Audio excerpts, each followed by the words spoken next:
Le champ de bataille de Christophe Oira. Le projectile me touche de plein fouet, stoppant net mon élan et me faisant basculer en arrière. Le temps semble alors suspendre son vol. Je ne comprends pas immédiatement ce qui m'arrive. Je ne vois rien d'autre que les nuages mélancoliques de cette pluvieuse journée. J'ai l'impression de léviter, d'être maintenu entre ciel et terre, comme porté par quelques mains invisibles.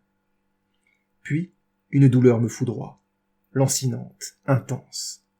Le souffle coupé, je m'effondre dans la boue d'une des collines de cette prairie piétinée sans pitié. Progressivement, la douleur devient supportable et je réalise ce qu'il se passe.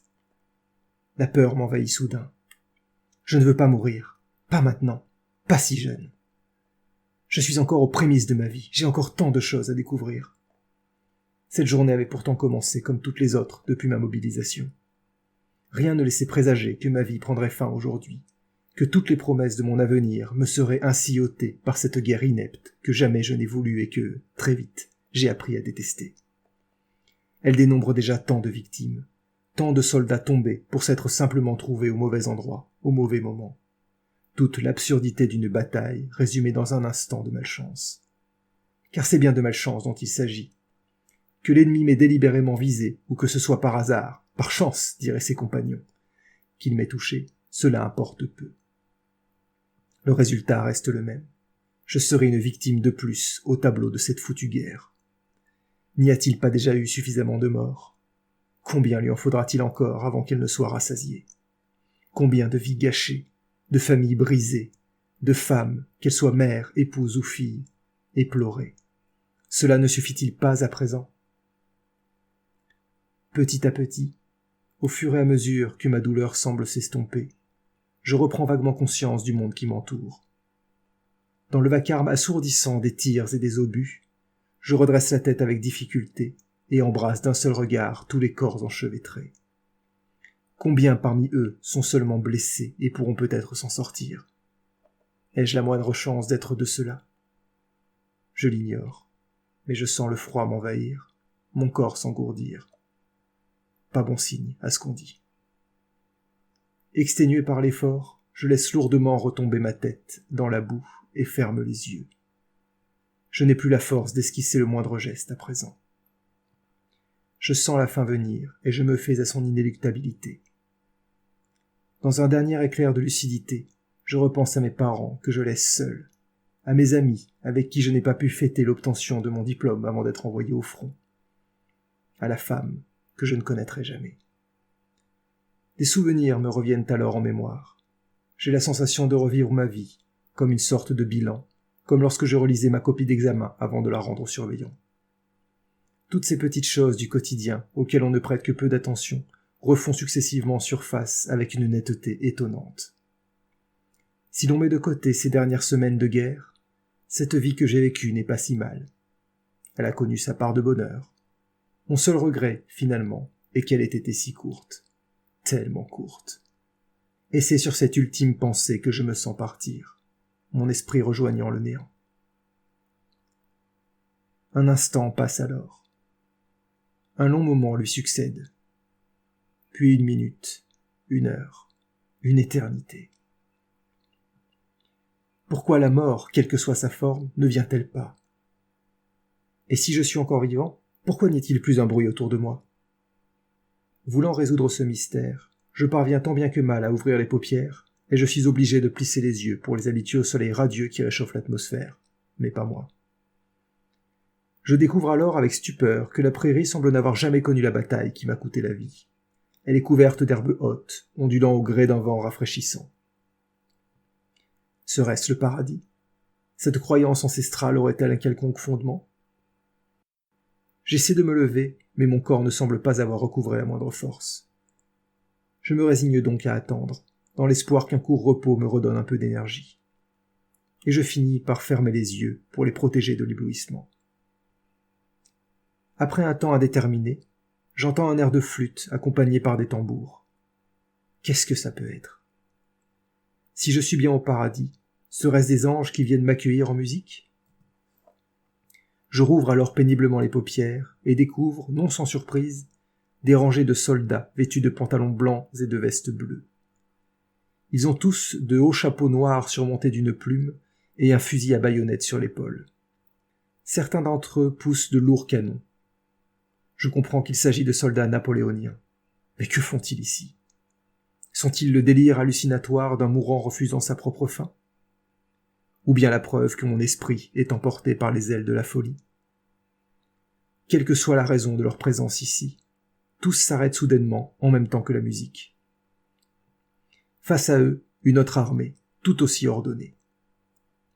Un long moment s'écoule, jusqu'à ce qu'un soldat à cheval, sabre au clair, se mette à hurler des ordres. Les fusils se pointent alors vers les rangs adverses, qui font de même à quelques secondes d'écart. Et, sur un dernier ordre, les coups partent, les soldats tombent, autant d'un côté que de l'autre. Les canons se mettent aussi à cracher la mort, fauchant des colonnes entières, laissant des corps mutilés sur le passage des boulets. Me trouvant aux premières loges pour assister à l'horreur bien réelle que provoquaient ces armes dans notre âge, je suis envahi par une profonde répulsion pour la nature destructrice de l'homme. Quel sort pourrait bien mériter une créature capable d'infliger de telles souffrances à son prochain, ou à qui que ce soit d'autre? Puis, le temps d'un clignement, tous ont disparu. Il ne reste que le calme de la prairie, contrastant terriblement avec la fureur de la bataille livrée une seconde auparavant. Dans un effort qui me paraît surhumain, je parviens à rouler sur le côté et me recroqueville en position fétale, espérant ainsi vaguement retrouver une sécurité depuis longtemps perdue. Je sombre à nouveau dans le néant. Et ce sont, cette fois, des hurlements qui m'extirpent de ma torpeur. En lieu et place des soldats napoléoniens si disciplinés, se trouve à présent une horde d'hommes vêtus de peau de bête. La prairie est maintenant d'un blanc immaculé, et des flocons continuent d'augmenter l'épaisseur de neige. Les guerriers ont une épée dans une main, et un bouclier en bois cerclé de fer dans l'autre. Soudain, sans que je sache pourquoi, la charge est donnée. Les braves s'élancent à l'assaut des lanciers leur faisant face. Ces derniers sont équipés de grands boucliers rectangulaires et d'armures de métal.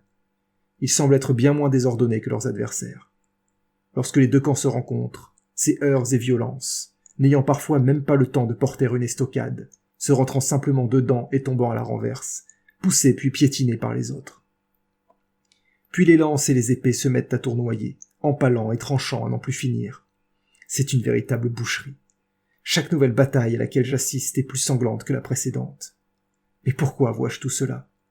Suis-je en train, d'une manière qui m'échappe, d'accéder à une sorte de mémoire du lieu de ma mort? Ou bien de voir la succession de mes réincarnations, au cours desquelles je serais toujours tombé au combat? Pourrait-il s'agir d'une histoire de karma? C'est le soudain silence qui me tire de mes pensées. Sur le champ de bataille ne subsistent plus que les corps des vaillants guerriers tribaux, massacrés pour défendre leurs terres et leurs familles. C'est avec tristesse et une certaine résignation que je ferme les yeux, attendant d'assister à la prochaine bataille, me demandant si, finalement, ce ne serait pas là une forme d'enfer, devoir assister encore et encore au massacre sans cesse répété des hommes à travers les âges. Je me mets alors à attendre. J'attends les prochains cris de douleur. J'attends l'odeur du sang qui commence à m'être familière. J'attends. J'attends, mais rien ne semble plus se passer. Aurais-je enfin le droit de trouver la paix? Puis je réalise subitement que, malgré le silence, je ressens une présence. J'hésite à rouvrir les yeux, de peur d'assister à une nouvelle représentation de la folie des hommes. Pourtant, je finis par céder, désirant savoir où mon décès va m'emmener. La prairie est plongée dans la nuit, froidement éclairée par une pleine lune superbement proche. Mais ce qui m'étonne le plus est toutes les personnes marchant lentement, toutes dans des directions différentes. En leur prêtant davantage d'attention, je réalise que je les connais. Il s'agit de tous les hommes que j'ai vus jusque-là, les guerriers tribaux, leurs ennemis, les soldats de l'époque napoléonienne, mes compagnons d'armes et nos adversaires. J'en vois même issus d'autres périodes. À bien y regarder, ils ne semblent pas être faits de chair, mais ont ce que l'on pourrait appeler une apparence spectrale. Et tous semblent marcher sans but précis, errant vraisemblablement sur le lieu de leur mort, hantant cette paisible prairie au passé sanglant. Est-ce là ce qui m'attend? traverser les âges et voir les hommes tomber à la guerre grossir éternellement les rangs des errants. Certains spectres passant près de moi s'arrêtent et me fixent longuement, attendant visiblement quelque chose de moi. Mais face à mon incompréhension et à ma passivité, ils finissent par se détourner et reprendre leurs errements. J'en distingue certains qui remuent les lèvres sans qu'aucun son n'en sorte, récitant quelques prières ou répétant inlassablement les mêmes phrases. Tout à coup, et sans que j'en distingue la source, une lumière éblouissante nous entoure l'espace d'un instant, puis disparaît aussi rapidement. Je cligne des yeux pour m'habituer de nouveau à l'obscurité, et m'aperçois avec une certaine déception que rien ne semble avoir changé. C'est alors que je remarque une jeune femme, vêtue de noir, marchant sans hésitation au milieu de mes compagnons d'infortune et adressant à chacun une parole qui, à peine prononcée, amène un sourire à celui qu'elle concernait. Il disparaît ensuite doucement dans la pénombre, comme dans un fondu au noir. Rapidement, tous les égarés sont libérés, et il ne subsiste plus qu'elle et moi. Je commence à avoir peur qu'elle ne m'oublie. Peut-être ne m'a-t-elle pas remarqué, allongée dans l'herbe, et va-t-elle repartir, me laissant complètement seul en ces lieux désertés? Mais, lorsqu'elle me fixe et se met à marcher vers moi, je suis soulagé. Et plus elle se rapproche, plus mes forces reviennent. J'ai l'impression de revenir à la vie. Arrivée à mon niveau, elle me tend la main. J'ai l'impression de distinguer comme des ailes de lumière diaphane derrière elle. Je saisis sa main et elle me relève avec une déconcertante facilité. Elle me murmure alors.